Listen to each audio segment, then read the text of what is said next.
Life could be a dream. Life could be a dream.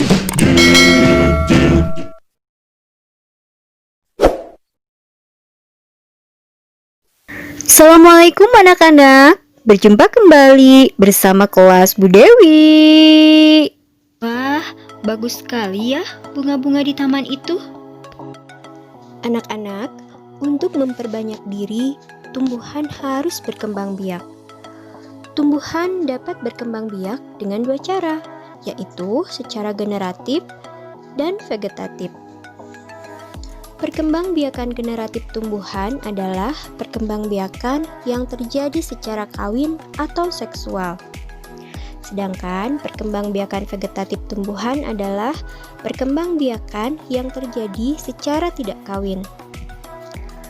Anak-anak, tahukah kalian bunga merupakan alat perkembangbiakan pada tumbuhan? Bagaimana ya proses perkembangbiakan pada tumbuhan berbunga? Yuk kita cari tahu.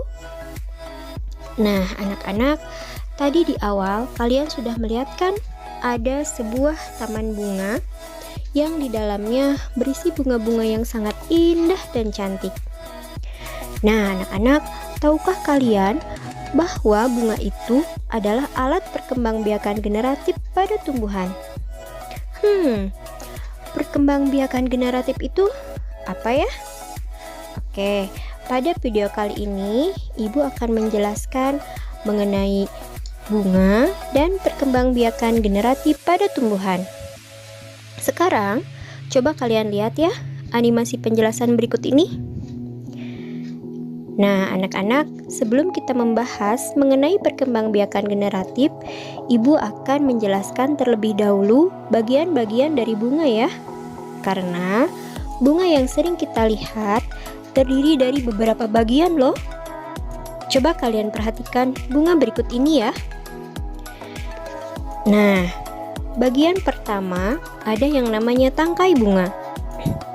Tangkai bunga itu berfungsi sebagai penopang dan penghubung antara tangkai dengan ranting.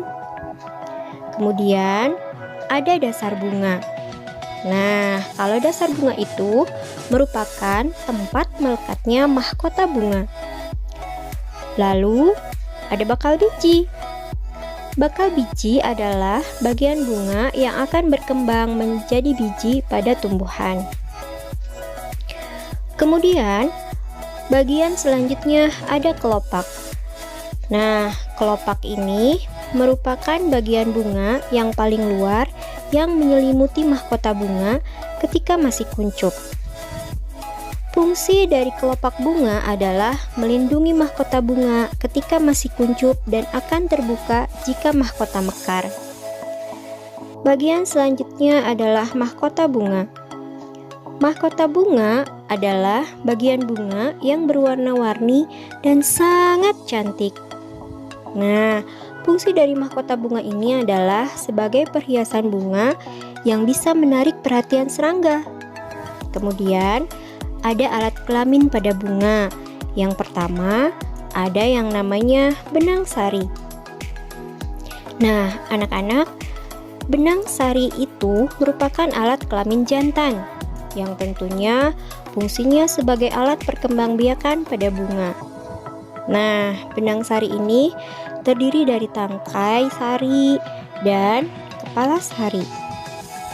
Di mana nih, pada kepala sari terdapat yang namanya serbuk sari. Kemudian ada putik. Putik merupakan alat kelamin betina.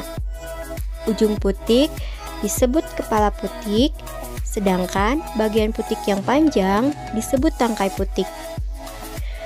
Nah, itu adalah bagian-bagian dari bunga. Nah, anak-anak, suatu bunga dikatakan sebagai bunga lengkap apabila memiliki semua bagian-bagian yang tadi ya. Bila suatu bunga tidak memiliki salah satu bagian tadi, disebut sebagai bunga tidak lengkap. Nah, berdasarkan alat kelaminnya, bunga dibedakan menjadi bunga jantan, bunga betina, dan bunga hermaprodit. Bunga jantan adalah bunga yang memiliki benang sari tapi tidak memiliki putik. Kemudian, bunga betina adalah bunga yang hanya memiliki putik tapi tidak memiliki benang sari. Kemudian, bunga hermaprodit. Bunga ini adalah bunga yang memiliki benang sari dan putik. Nah, kalian tahu tidak sih fungsi bunga itu apa?